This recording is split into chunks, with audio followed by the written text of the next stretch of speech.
What's going on, guys? My name is Chris Holachek, and it's another session of Hall Sessions. And today's topic is go where you're appreciated. And inspiration to this topic, came to me yesterday. I've been having some issues with my employer for a bit. I've mentioned that in previous videos. It's not like the whole company itself, because honestly, a lot of people in my company know who I am. It's a fairly small company. I'd say probably about 200 employees total in the whole country. But most of the people there know who I am. In fact, going up to Washington D.C. for the job I did the past couple weeks, the high up boss there actually knew me from my music, and I forgot if it's CCO or COO. Guy below the CEO, he actually shared my Bubba Shot Reindeer video to everybody. I didn't even know that. It's like a lot of these people knew who I was before, I knew them. And it was a wild feeling. But I had to come back here to Tennessee. I'm back in Hendersonville right now. And just wanted a couple days to sleep in my own bed, be at my own house, tend to things. I was hoping to get a cleaner add a cleaner to my Airbnb, but they flaked on me, so I guess that's not happening. But so I'm here just trying to enjoy myself. But let's just say the big boss at the Tennessee office here, he started snooping around and getting into things, and every time he does that, it seems to always be a decision made that's not in my favor, but it's in the company's favor.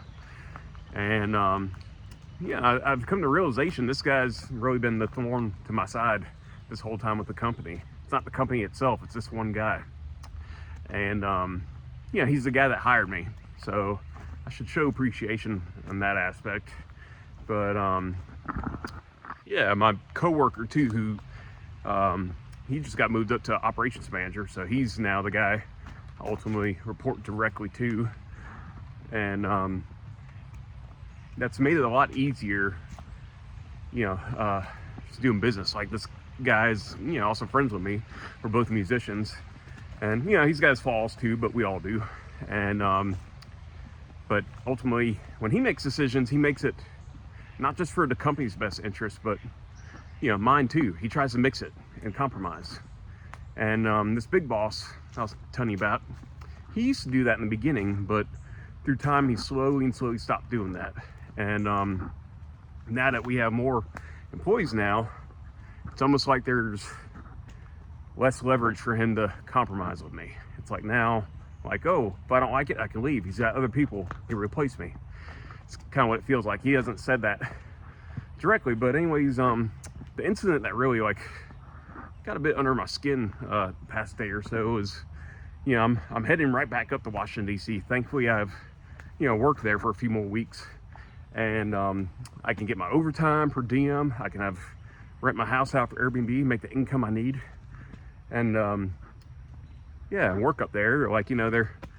They're making sure I'm not working every day. I get to actually have days off, and they care for my well-being. And big boss there put me in a decent hotel because it's expensive up there, and the hotels are, well, let's just say for our budget here in Tennessee, the hotels that I would be staying at are not the nicest, maybe a little dangerous. So he put me, he spent a little extra to put me in a decent hotel, and I appreciated that. Anyways, the big boss, he's snooping around because that ops manager I was telling you about, he has been on vacation this past week. So I have to pretty much reach out to the big boss this week, and unfortunately that still time didn't sync up to where I can hit the ops manager up anymore. I had to hit the big boss up to let him know, hey, is it cool I go back up a couple weeks, because he has been known to make last minute decisions where I'm supposed to go here or whatnot, and then he may decide last minute to keep me home. And he never asks if it works for me or not. He just makes a decision, and I have to like confront him about it each time. But anyways, he thankfully let me go back, and but of course he snooped around a little more and decided to make a decision to put a thorn in my side. And that was, we drive work trucks, and it's a lot safer, strobe light, more efficient, more official looking. When you're doing work, people don't bug you as much. They see you're there for business. Well, he all of a sudden decides, oh, we're gonna get you a rental, and you leave the truck at the Tennessee office.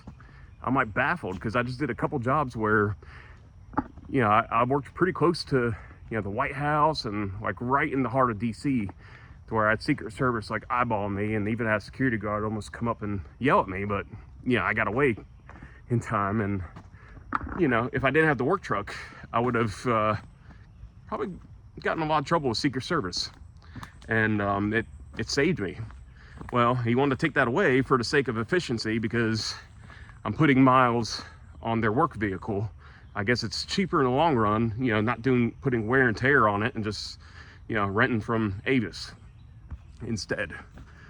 And but it makes sense on that level, but for me it's like not safe. I have to figure out the strobe light situation. It's a brand new vehicle. It doesn't have 12-volt battery ports anymore, like the all the vehicles, like the cigarette lighter ports. It doesn't have that anymore. It's that like brand new. And it's gonna be interesting trying to figure out how to put a strobe light on there for safety. You can put magnets for the company and stuff, but in my experience, it's a lot harder to get the job done, because you got more people questioning your authenticity of why you're there. And so I defended that argument to him, and he pretty much said, oh, just get up with the DC office about it, like you use one of their trucks in that situation. And it was like completely like dismissed me. It's like, no, we're putting you in a rental. And you're like, yeah, no choice. And I got pretty pissed off about that. And then this morning I went into Avis around here, didn't have any cars, and both Avises nearby this area had no cars. So I had to like I made sure to hit that boss up and wake him up early and tell him that since he's inconveniencing me, I'm spending my Saturday morning, I was supposed to be relaxing, working. And so they pretty much had to redo a reservation to send me to the airport to get a vehicle. So I finally got a vehicle, but I had to go back to the office and swap all my stuff out from the truck.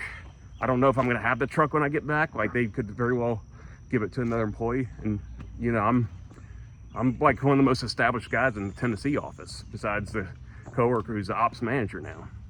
So that'd be kind of like a slap in the face, I earned my wings to drive a work truck, and to be put in rentals, it kind of feels like quite a few steps backwards. And it just felt very disrespectful. Like the boss, he's also like nagging on me, like while I'm going to get the rental, he's like, don't keep the work truck at the airport parking, take an Uber and expense it. And it's like, this is stuff I already know, that I've been doing for this company for over 3 years. It's like he's talking to me down to me like I'm a new guy, like somebody with no experience. And it's just a big contrast. Like, it's like anytime I try to have a normal life, have a weekend to myself, it's like I get punished for it in a way. And be honest with you, that's part of the reason I haven't been doing gigs, is because I feel like if I reserve a weekend where I have to be in Nashville, they're going to keep me in Nashville that week, and then I don't make the money I need to pay the bills. And obviously the one solution that would fix all these problems would be to raise the hourly rate. That would make it to where in the wintertime when it's slow, still make enough money to pay my bills. And then, in the summer when there's a bunch of work, stack it up and save it. So that would make me get ahead. But, just the high up boss, I feel like it doesn't matter how long I've been here, he still kind of looks down on me. It's like I have like way more experience with this line of work than he realizes. And And honestly, I could do a lot better. Just I've been dealing with the issues with other companies not wanting to hire me because I don't have office experience, you know, like the exact, you know, experience with the software that they envisioned. And they're kind of being the same way. So maybe that's a blessing in disguise, not getting those jobs, because they could very well be just like this guy. But yeah, I know I've been talking a lot about myself and not really giving lessons here, but it's something hot on my mind. I wanted to get out there and try to bring a lesson here. It's you know, ultimately you go where you're appreciated. Like all these other offices I go to, people are way more thankful of the amount of work I put in, the hours I put in. Like I'm willing to work all weekend when I'm up there. And a lot of these ops managers and higher ups are like amazed by that. I'm very thankful for it, and they show their appreciation to me. And it's like I get back to Tennessee, it's like a weight on my shoulder, you know, starts weighing me down, and I got to do, you know, dealing with that boss. It's like we have now, it feels more like we have multiple guys who got to compete for overtime, like fighting for scraps. And it's just not a very ideal work environment. So obviously, as I've said in, you know, previous videos, I'm looking to eventually change employers. I'm still figuring that out. You know, I have an old employer that I want to go back, that I would potentially go back to if I needed to. They're a little more strict as well, but at least I'd be constantly on the road. There's no like local work or anything, and I'd always be in a hotel. And it's about close to the same pay I'm currently getting, and it's year-round work. There's no like slow season. I mean, there is, but you're always getting overtime every week.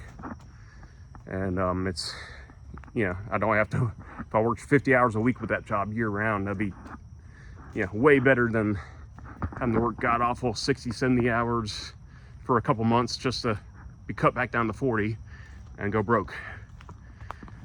So consider that, and then even potentially heard from another employer in Lexington. They're opening up an office and would want me to run that, and there's nothing in writing though, so that's where I'm a little hesitant about that. It's like I've learned not to believe anything till you see it in writing. So we'll see if that goes through or not, but regardless, I have, you know, backup things. And that's what you do when you don't feel appreciated. You go elsewhere where they do appreciate you, and you bring that hard work that you did for those people who didn't see the value in you, and those new people will. And that also goes for relationships too, very much so. Like yeah, I see that with my current girlfriend.